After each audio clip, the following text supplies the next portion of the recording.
সরো মিতো মামা, একটু এদিকে একটু চাও।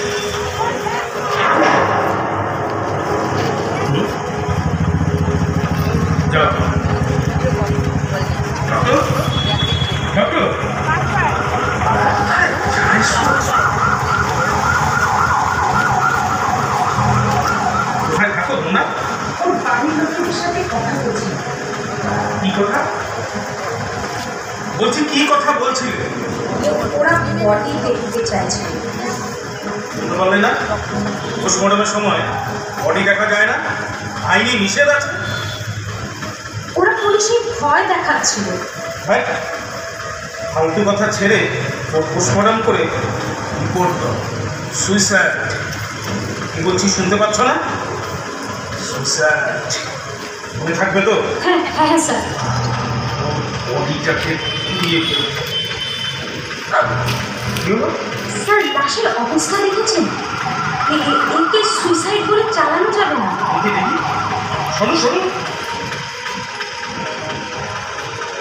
জান না কুটুম কুটুম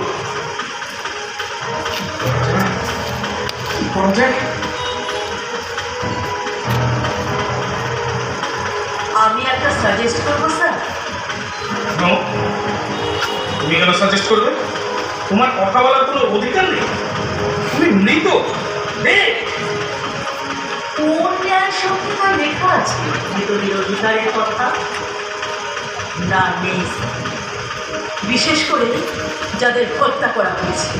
না না, হত্যা নয়, হত্যা নয়।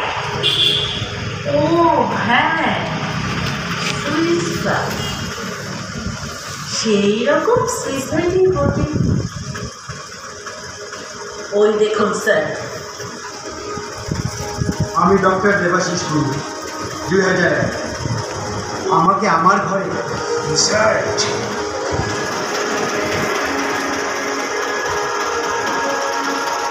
আমি ডক্টর সোমা অধিকারী। কোভিডের সময় 7 তালা থেকে আমাকে তুমি ছাপ দিয়েছিলে।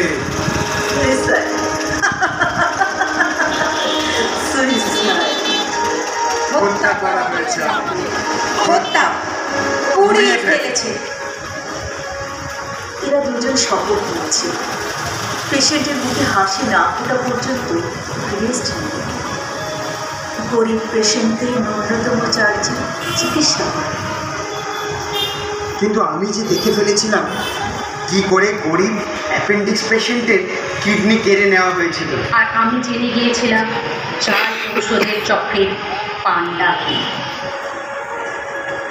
না না, আমরা পুলিশে যেতে পারিনি। আমরা যে ডাক্তার, বিপ্লবী নই।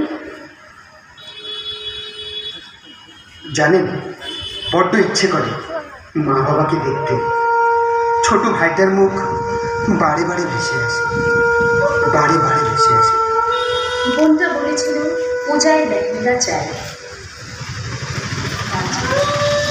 হ্যাঁ, আজ এই মহালয়ার দিনে 4 বছর আগে আমাকে সরিয়ে দেওয়া হয়েছে। বোনটা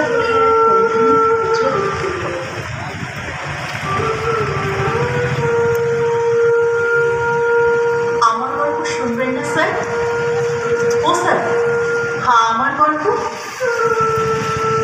খুব সাধারণ মধ্যবিত্ত পরিবারের মেয়ে। বাবা মা আমাকে অনেক কষ্ট করে আমায় বড় করেছে। বলেছিলেন মানুষ হওয়া, মানুষ মানুষ হওয়ার প্রতিজ্ঞায় শপথ নিয়েছিলাম। মানুষ অনেক স্বপ্ন নিয়ে হাতে ধরেছিলাম স্ত্রী। বই পড়ে জেনেছিলাম মানব শরীরের সমস্ত খুঁটি না। 36 ঘন্টা 48 ঘন্টা লড়াই করে মানুষের মুখে ফুটিয়েছে হাসি। আমার কখনো হেরেও গেছে, কিন্তু লড়াইয়ের ময়দান ছাড়িনি। আর তোমরা আমাকে না না,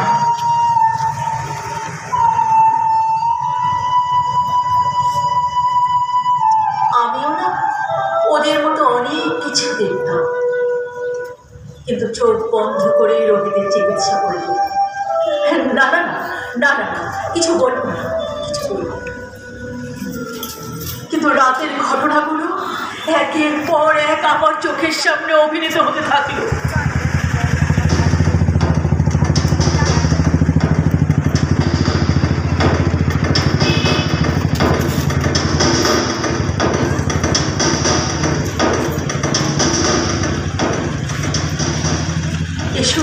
এসব কি করে সহ্য করি বলো? একটু একটু করে মুখ খুলতে শুরু করলাম। আর তোমরা ভয় পেয়ে তোমাদের সিস্টেম আমাকে আর রাখতে চাই না। অভিমন্যুর মতো আমরা লড়েছি। ছুরি, কাঁচি, মেডিসিন ছিল আমাদের অস্ত্র, কিন্তু পারিপার্শ্বিক অব্যবস্থা আমাদের হারিয়ে দিল। হেরে গেলাম আমরা। হেরে গেলাম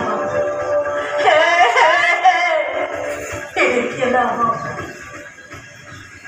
জানি খুলে যাবে না, আসলে গোটা সমাজটাই যে বলতে ভালোবাসে। তবু আজ মহালয়ার পবিত্র দিনে এই সমাজের যারা আমাদের পাশে দাঁড়াতে চান, আসুন দেবীপক্ষের সূচনাকালে এই সমস্ত মহা অসুরকে পিষে ফেলে আমরা সমাজের উত্তরণের খোঁজে এগিয়ে যাই।